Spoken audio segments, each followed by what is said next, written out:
നമസ്കാരം. നമസ്കാരം.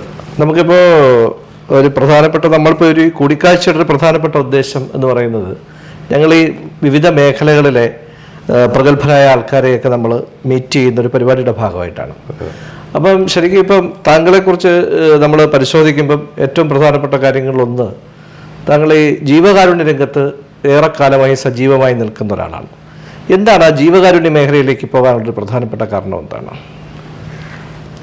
ജീവകാരുണ്യ മേഖലയിലേക്ക് പോകാനുള്ള കാര്യം എന്ന് പറഞ്ഞാൽ എൻ്റെ തുടക്കം ഒന്നുമില്ലാത്തടത്തുനിന്നായിരുന്നു. ഞാൻ പഠിച്ചുകൊണ്ടിരുന്നപ്പോൾ വളരെ കഷ്ടതകൾ അനുഭവിച്ചിട്ടുണ്ട്. അച്ഛനും അമ്മയും കുടുംബപരമായി എന്നെ വിട്ടുപോയ കുറേ നാളുകളുണ്ടായിരുന്നു. അപ്പം ഒറ്റയ്ക്കായിരുന്നു ജീവിതം. ആ സമയത്ത് എന്നെ ഒരുപാട് പേര് സഹായിച്ചിട്ടുണ്ട്. ഞാൻ ഇങ്ങോട്ട് വളർന്നു വരുന്ന സമയങ്ങളിൽ എൻ്റെ പഠിത്ത കാര്യത്തിനായിരുന്നാലും മറ്റുള്ള കാര്യങ്ങൾക്ക് ഏകദേശം ഞാൻ ഡിഗ്രി വരെ പഠിക്കുന്നത് വരെ എന്നെ ഒരുപാട് പേര് സഹായിച്ചിട്ടുണ്ട്. അതെൻ്റെ നാട്ടിലുള്ള എല്ലാവർക്കും അറിയാം. ആ സഹായം എനിക്ക് വളരെ വലുതായിരുന്നു. അത് എല്ലാ രീതിയിലും എന്നെ സഹായിച്ചിട്ടുണ്ട്. അത് പഠിത്തത്തിനായിരുന്നാലും വസ്ത്രത്തിനായിരുന്നാലും ആഹാരത്തിനായിരുന്നാലും എന്നെ എൻ്റെ കൂട്ടുകാർ അല്ലെങ്കിൽ എൻ്റെ നാട്ടുകാർ ഒരുപാട് സഹായിച്ചിട്ടുണ്ട്. അത് കഴിഞ്ഞ് അവരെല്ലാം കൂടെ എന്നെ സ്വതന്ത്ര സ്ഥാനാർത്ഥിയായിട്ട് മത്സരിപ്പിച്ചു. അങ്ങനെ ഞാൻ രാഷ്ട്രീയത്തിലേക്ക് വന്നു. അവിടുന്ന് കോൺഗ്രസിൻ്റെ സജീവ പ്രവർത്തകനായി മാറി. ഞാൻ വാർഡ് മെമ്പറായപ്പോൾ എനിക്ക് മറ്റുള്ളവരെ സഹായിക്കണമെന്ന് തോന്നി. എന്നെ ആരൊക്കെ സഹായിച്ചു അവരെ തിരിച്ച് സഹായിക്കണം എന്ന് തോന്നി. ആ തോന്നലിൽ നിന്നാണ് ഞാൻ അനുഭവിച്ച വേദനകൾ, എൻ്റെ ബുദ്ധിമുട്ടുകൾ മനസ്സിലാക്കി അങ്ങനെ വരുന്നവരെ കാണുമ്പോൾ എനിക്ക് പെട്ടെന്ന് വേദന ഉണ്ടാവും. അപ്പോൾ അവരെയൊക്കെ സഹായിക്കണം എന്ന് തോന്നി. അതിൻ്റെ അടിസ്ഥാനത്തിലാണ് ആ കാലം തൊട്ടേ ഞാൻ സഹായിക്കുന്നത്. ഞാൻ പഞ്ചായത്ത് മെമ്പറായ മുതൽ ഇങ്ങോട്ട് പഞ്ചായത്ത് മെമ്പറായപ്പോൾ ചെറിയ ചെറിയ സഹായങ്ങൾ ചെയ്യുമായിരുന്നു. അവിടുന്ന് ഞാൻ കല്യാണം കഴിഞ്ഞു. ഞാൻ നല്ലൊരു ആസ്തിയുള്ള ഒരു കുടുംബത്തിൽ നിന്നാണ് കല്യാണം കഴിച്ചിരിക്കുന്നത്. അത് ദൈവാനുഗ്രഹമാണ്. ചിലപ്പോൾ എൻ്റെ പ്രവൃത്തിയുടെ ഫലം, ഞാൻ എപ്പോഴും വിശ്വസിക്കുന്നത് നമ്മുടെ പ്രവൃത്തിയുടെ ഫലം ഇന്നല്ലെങ്കിൽ നാളെ കിട്ടും എന്നുള്ളതാണ്. അങ്ങനെ ആ കുടുംബത്തിൽ ചെന്ന് കയറിയതിന് ശേഷം എനിക്ക് പലരെയും സഹായിക്കാനും മറ്റുള്ള രീതിയിൽ അവരോടൊപ്പം കൂടാനും ഒക്കെ കഴിഞ്ഞു. എന്നെ ആരൊക്കെ സഹായിച്ചിട്ടുണ്ടോ അവരെ തിരിച്ച് സഹായിക്കണം, അല്ലെങ്കിൽ അതുപോലെയുള്ളവരെ സഹായിക്കണം എന്നുള്ളൊരു ആഗ്രഹം കൊണ്ടാണ് ആ മേഖലയിലേക്ക് കടന്നു പോയത്. അതും ആരും അറിയാതെ ഒരു താല്പര്യവും മറ്റുള്ള താല്പര്യങ്ങളെല്ലാം നമ്മൾ സഹായം ചെയ്യുന്നതെന്ന് പറഞ്ഞാൽ ഒന്നും പ്രതീക്ഷിക്കാതെ ഒന്നും ആഗ്രഹിക്കാതെ നമ്മൾ ചെയ്യാനുള്ളത് അവർക്ക് ചെയ്തു കൊടുക്കുമ്പോൾ അതാണ് സഹായം. നമ്മൾ എന്തെങ്കിലും പ്രതീക്ഷ അല്ലെങ്കിൽ എന്തെങ്കിലും അതിൽ നിന്ന് പ്രതിഫലം പറ്റിക്കൊണ്ട് അല്ലെങ്കിൽ അതിൽ നിന്ന് നാളെ എന്തെങ്കിലും നേടാം എന്ന് ആഗ്രഹിച്ചുകൊണ്ട് ചെയ്യുന്നതൊന്നും ഒരു സഹായമോ ചാരിറ്റിയോ ഒന്നുമല്ല. അപ്പോൾ ആരും അറിയാതെ പണ്ടുള്ള ആൾക്കാർ പറയും ഇടത് കൈ ചെയ്യുന്നത് വലത് കൈ അറിയാത്ത രീതിയിൽ പ്രവർത്തനമായിട്ട് മുമ്പോട്ട് പോയത് ഈ കാരണങ്ങൾ കൊണ്ടാണ്. എൻ്റെ അനുഭവങ്ങൾ, എൻ്റെ ജീവിതം അത് തന്നെയാണ്. എനിക്ക് തോന്നുന്നു ഈ ഒറ്റശേഖരമംഗലം പഞ്ചായത്തിന് ഒരു ദിശാബോധം നൽകിയ ഒരു നല്ല കാലഘട്ടമായിരുന്നു താങ്കൾ ഭരിച്ച കാലഘട്ടം. പക്ഷേ അന്ന് ഈ സ്വാഭാവികമായിട്ട് താങ്കൾ മമൽ ആശുപത്രി എന്നൊരു വലിയ സ്ഥാപനത്തിൻ്റെ കൂടെ ഉടമയായതുകൊണ്ട് അന്ന് ചില വിവാദങ്ങൾ ഉണ്ടായിരുന്നു. അത് പൂഴനാട് പ്രാഥമിക ആരോഗ്യ കേന്ദ്രത്തിൻ്റെ ഉയർച്ചയുമായി ബന്ധപ്പെട്ടുണ്ടായ വിവാദം, താങ്കൾക്ക് ആശുപത്രി ഉള്ളതുകൊണ്ട് അതിനായിരിക്കും താങ്കൾ കൂടുതൽ ശ്രദ്ധ കേന്ദ്രീകരിക്കുക എന്നൊക്കെയുള്ള വിവാദം ഉണ്ടായിരുന്നു. പക്ഷെ നേരെ തിരിച്ചാണ് സംഭവിച്ചത്. ഇപ്പോൾ എങ്ങനെയാണ് ആ കാര്യത്തെക്കുറിച്ച് ഓർമ്മിക്കുന്നത്? എന്താണ് ശരിക്കും? തീർച്ചയായും ഞാൻ ദൈവത്തെ വളരെയധികം വിശ്വസിക്കുന്ന ഒരു വ്യക്തിയാണ്.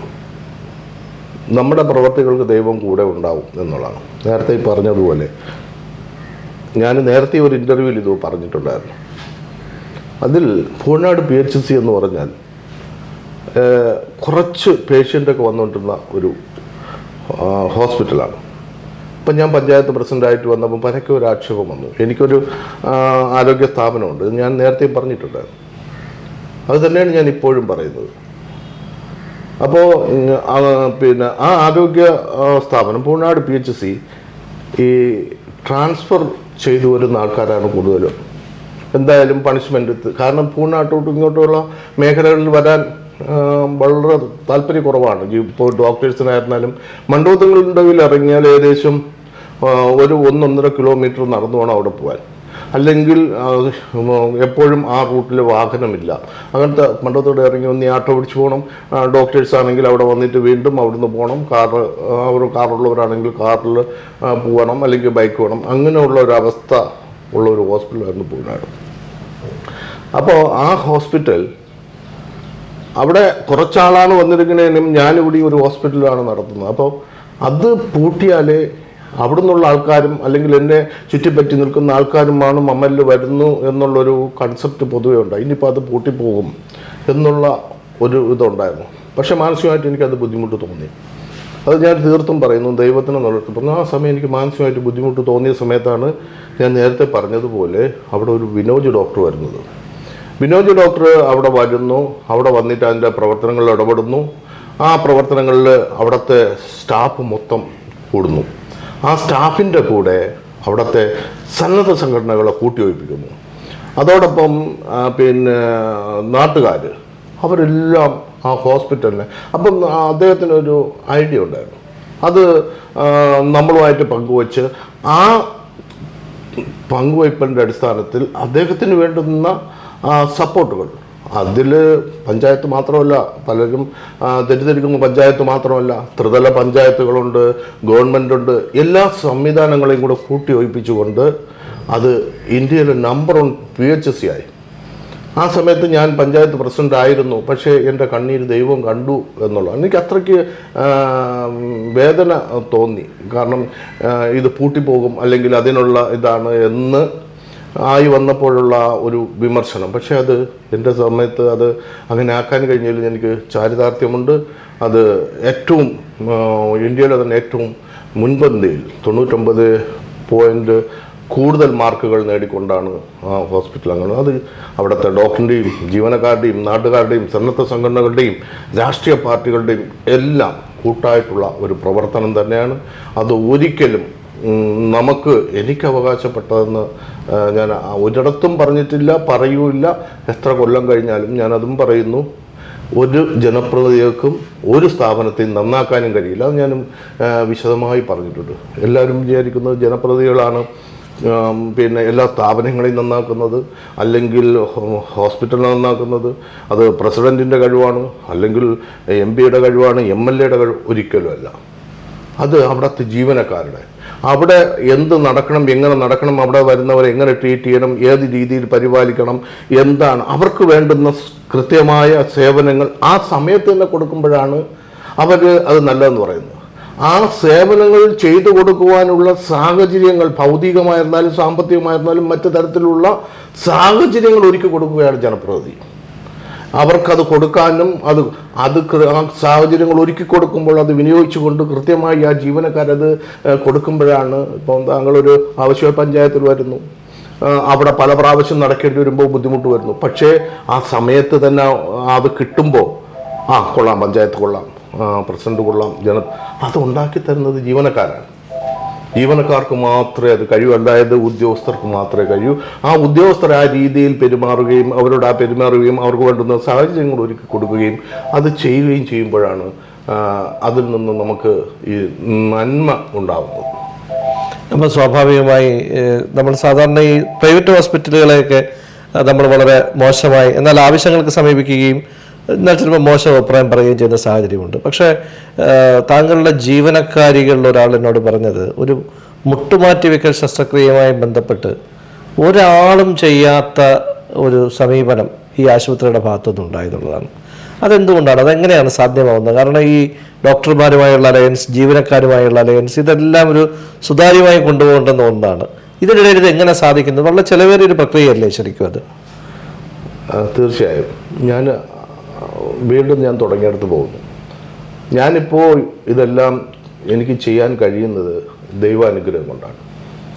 ഞാൻ ഇല്ലായ്മയിൽ നിന്ന് വന്നതാണ്. അപ്പോൾ എനിക്ക് ഓരോരുത്തരുടെയും അവസ്ഥകൾ അറിയാം. അവസ്ഥ മനസ്സിലാക്കി പെരുമാറാൻ കഴിയുന്ന ആൾക്കാർക്ക് ഒരിക്കലും പരാജയം ഉണ്ടാവില്ല. ഇവിടെ വരുന്ന ജീവനക്കാർ അത് അവരും കഷ്ടപ്പെട്ടിട്ട് അവരുടെ ഉപജീവനത്തിന് വേണ്ടി വരും.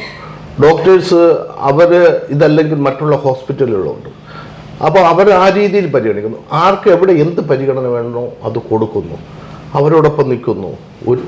ഒരു കുടുംബം പോലെ, പിന്നെ മറ്റുള്ളവർക്ക് ബുദ്ധിമുട്ടില്ലാതെ ഒരു കുടുംബം പോലെ സാഹചര്യങ്ങൾ ഇല്ല.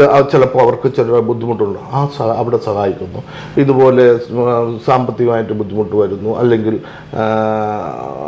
ഇപ്പോൾ ഇല്ല, ഞങ്ങളുടെ കൂടെ നിൽക്കുന്ന ഒരാൾ നടക്കാൻ പറ്റാത്തൊരവസ്ഥ, സാമ്പത്തികമില്ല, ഇവിടെ ജോലി ചെയ്യുന്നതാണ്, അവർക്ക് നടക്കേണ്ട ഒരവസ്ഥയിൽ ഞാൻ സഹായിച്ചില്ല എങ്കിൽ പിന്നെ എപ്പോഴാണ് എനിക്ക് അവരെ സഹായിക്കാൻ കഴിയുക? അങ്ങനെ ഒരു സഹായം അവർക്ക് കൊടുത്താൽ ജീവിതത്തിൽ അവസാനം വരെ അവർ നമ്മളിൽ നിന്ന് മാറില്ല. ആ ഒരു ചിന്താഗതിയാണ് ഈ സ്ഥാപനത്തിന് നിലനിൽപ്പ്. നമ്മൾ ചെറുതായിട്ട് തുടങ്ങിയതാണ്, ചെറിയൊരു ഹോസ്പിറ്റലായിട്ട് തുടങ്ങിയതാണ്. ഇന്ന് ഈ നിലയിലേക്ക് ഇന്ന് ഇവിടെ കാട്ടാക്കടയിലെ ഒരു ആതുര ശുശ്രൂഷ കേന്ദ്രമായി മാറാൻ കഴിഞ്ഞത് എല്ലാ സംവിധാനങ്ങളോടുകൂടി, ഡയാലിസിസ് ആയിരുന്നാലും CT ആയിരുന്നാലും സ്കാൻ ആയിരുന്നാലും ഡോപ്ലർ ആയിരുന്നാലും ICU ആയിരുന്നാലും എല്ലാ സെറ്റപ്പുമായിട്ട് മാറാൻ കഴിഞ്ഞത് ഇവിടുത്തെ ജീവനക്കാരുടെയും ഡോക്ടേഴ്സിൻ്റെയും സഹകരണം കൊണ്ട് തന്നെ. പിന്നെ നാട്ടുകാർക്കും അതിലൊരു പങ്കുണ്ട്. പിന്നെ നമ്മുടെ ആ പ്രവൃത്തിയും ഏറ്റവും കുറഞ്ഞ ചിലവിലാണ് ഹോസ്പിറ്റലിൽ വരുന്നവർക്ക് OP ആയിരുന്നാലും മറ്റ് ആനുകൂല്യങ്ങൾ. OPക്കൊക്കെ 100-150 രൂപയാണ് ഡോക്ടേഴ്സിന് ഈടാക്കുന്നത്. അതുപോലെ മറ്റുള്ളതും ആ രീതിക്ക് കൊണ്ടുപോകുന്നത് കൊണ്ടാണ് ഇത് മുമ്പോട്ട് നല്ല രീതിയിൽ പോകുന്നു എന്നാണ് എൻ്റെ വിശ്വാസം. എനിക്ക് തോന്നുന്നു ഇത് മാത്രമല്ല, ഈ ഒരുപാട് പേർക്ക് ഇത്തരത്തിലുള്ള സഹായങ്ങൾ എത്തിച്ചിട്ടുണ്ടെന്ന് നമുക്കറിയാൻ സാധിച്ചിട്ടുണ്ട്. അപ്പോൾ അതിൽ പലരും പറഞ്ഞത് താങ്കൾ ജനപ്രതിനിധിയായിരുന്ന ഒരു കാലഘട്ടം കഴിഞ്ഞു, പിന്നീട് സജീവ രാഷ്ട്രീയത്തിലേക്ക് താങ്കൾ വീണ്ടും വന്നില്ല എന്നൊരു ആക്ഷേപം പറഞ്ഞു. എന്തുകൊണ്ടാണ് ഈ സജീവ രാഷ്ട്രീയത്തിൽ നിന്ന് മാറി നിൽക്കുകയാണ്, അതോ ഇനി നമുക്ക് രാഷ്ട്രീയത്തിൽ താങ്കളെ എവിടെയെങ്കിലും വീണ്ടും പ്രതീക്ഷിക്കാമോ?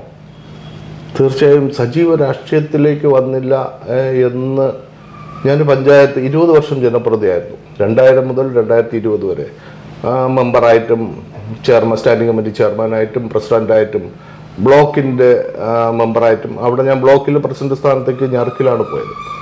അത് കഴിഞ്ഞപ്പോൾ ഞാൻ മാറി നിന്നു.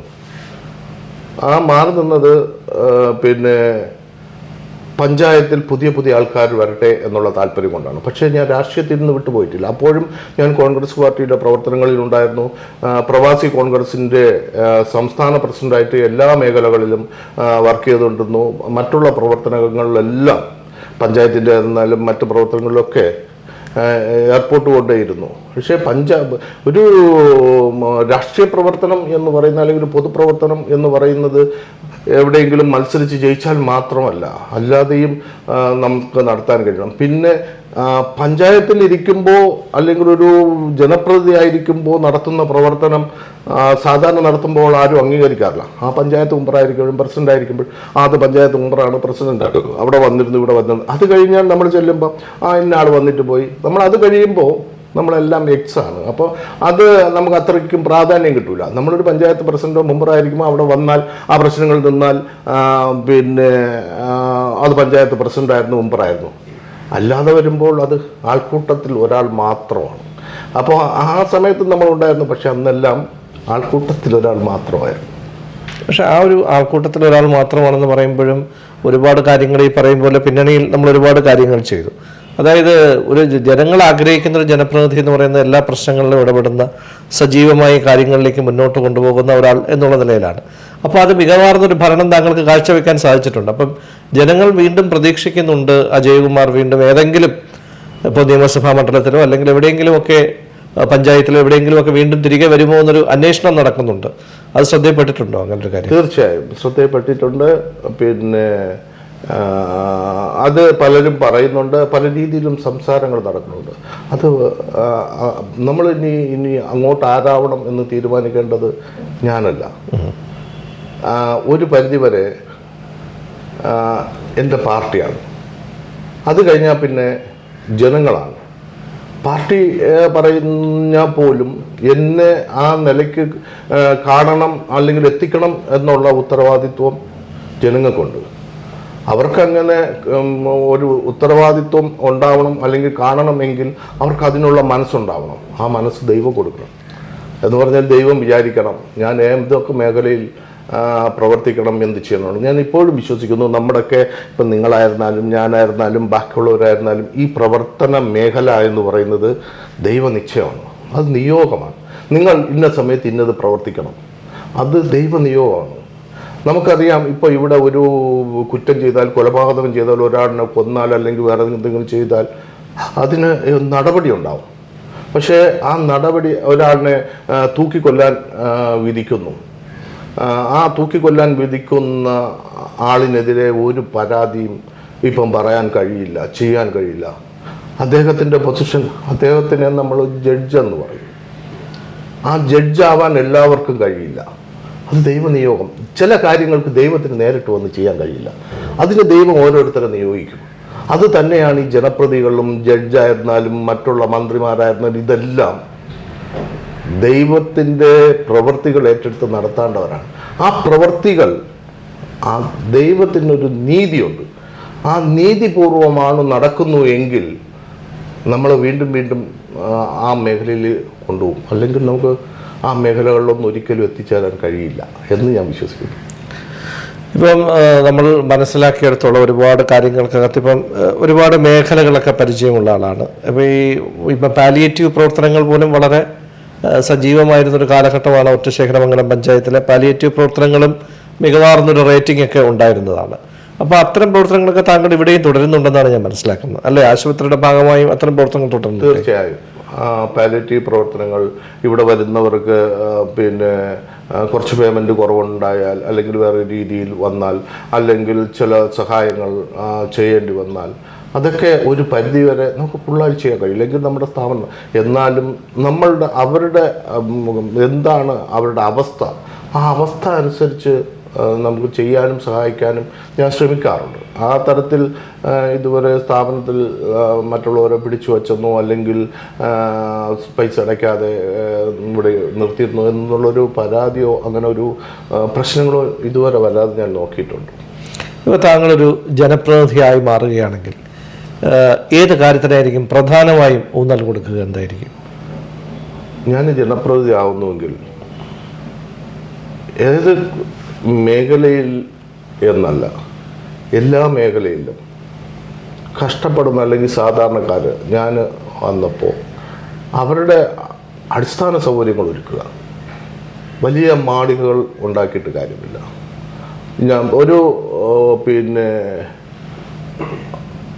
വലിയ നല്ല നല്ല റോഡുകൾ, പാലങ്ങൾ, മാളികകൾ ഇതെല്ലാം നമ്മൾ ചെയ്തിട്ട് കാര്യമില്ല.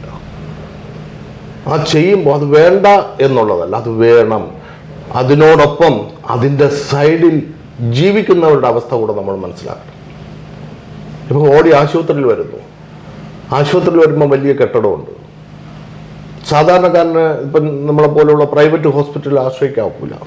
അവരെപ്പോഴും ആശ്രയിക്കുന്നത് മറ്റുള്ള ഹോസ്പിറ്റലാണ്. അവിടെ ഓടി വരുമ്പോൾ അവിടെ ഡോക്ടറില്ല, അല്ലെങ്കിൽ ജീവനക്കാരില്ല, അല്ലെങ്കിൽ മെഡിസിൻ ഇല്ല, അല്ലെങ്കിൽ അവർക്ക് അവിടെ വേറെ സൗകര്യങ്ങളൊന്നും കിട്ടുന്നില്ല. അതുപോലുള്ള കാര്യങ്ങൾക്ക് പ്രാധാന്യം കൊടുക്കുക. അതോടൊപ്പം അടിസ്ഥാന സൗകര്യങ്ങളും വർദ്ധിപ്പിക്കുക. അടിസ്ഥാന സൗകര്യം വർദ്ധിപ്പിച്ചിട്ട് ഇതിലേക്ക് പോകുമ്പോൾ ചിലപ്പോൾ നമുക്ക് മറ്റൊന്നും ചെയ്യാൻ പറ്റാത്തൊരവസ്ഥ വരും. അതുപോലെ തന്നെയാണ് പാർപ്പിടമില്ലാത്തവർ, വീട് ഇല്ലാത്തവർ, അവരുടെ അവസ്ഥ. അത് കാരണം ഞാൻ ഒരുപാട് നാൾ വീടില്ലാത്തൊരു വ്യക്തിയായിരുന്നു. ആ വിഷമം എനിക്കറിയാമായിരുന്നു. ഞാൻ എൻ്റെ കുട്ടിക്കാലത്ത് ആലോചിക്കുമായിരുന്നു എനിക്കൊരു നല്ല വീട് വയ്ക്കാൻ പറ്റുമോ എന്ന് ഞാൻ ആഗ്രഹിച്ചിട്ടുണ്ട്. അങ്ങനെ ഒരു വ്യക്തിയാണ്. അപ്പോൾ ഞാൻ എൻ്റെ പഞ്ചായത്ത് പ്രസിഡന്റ് ആയിരുന്നപ്പോൾ ഞാൻ ഏറ്റവും കൂടുതൽ വീട് കൊടുക്കാൻ ശ്രമിച്ചു. ഏറ്റവും കൂടുതൽ വീട് ഞാൻ കൊടുത്തു. അത് ഈ ഒരൊറ്റ കാരണം കൊണ്ടാണ്. ഞാൻ ഏറ്റവും കൂടുതൽ നല്ല വീട്, ഒരു ടെറസ് വീട്ടിൽ കിടക്കണം എന്ന് ആഗ്രഹിച്ചൊരു വ്യക്തി. അപ്പം എന്നെപ്പോലെ ആഗ്രഹമുള്ളവരായിരിക്കും എല്ലാവരും എന്നുള്ളൊരു തോന്നൽ എനിക്കുണ്ടായിരുന്നു. അതുപോലെയാണ് എല്ലാ കാര്യവും. ഇപ്പം നല്ല വികസിതമായ ഒരു പ്രദേശത്തോടു കൂടി നല്ലൊരു റോഡ് കൊണ്ടുപോയാൽ സന്തോഷമാവും, ആ നാട്ടുകാർക്ക് മൊത്തം സന്തോഷവും. ദാരിദ്ര്യം പിടിച്ച ഒരിടത്തോടി നല്ലൊരു റോഡ് പോകുമ്പോൾ അവിടെ കുടിവെള്ളം പോലും കിട്ടാത്ത, അല്ലെങ്കിൽ വേറെ ഒരു കാര്യങ്ങൾ ലഭിക്കാത്ത, ആഹാരത്തിന് വകയില്ലാത്ത ഒരാൾ അവിടെ വലിയൊരു റോഡല്ല ആഗ്രഹിക്കുന്നത്, അവിടെ വലിയൊരു സ്കൂളിൻ്റെ കെട്ടിടമല്ല അവർ ആഗ്രഹിക്കുന്നു. അവിടെ അവർ ആഗ്രഹിക്കുന്നത് അവരുടെ പ്രാഥമികമായി എനിക്ക് എന്തെങ്കിലും സമയത്തിന് കഴിക്കണം, അല്ലെങ്കിൽ എന്തെങ്കിലും ചെയ്യണം, എന്തെങ്കിലും ഒരു ചെറിയ തൊഴിൽ കിട്ടണം, അതാണ് ആഗ്രഹിക്കുന്നത്.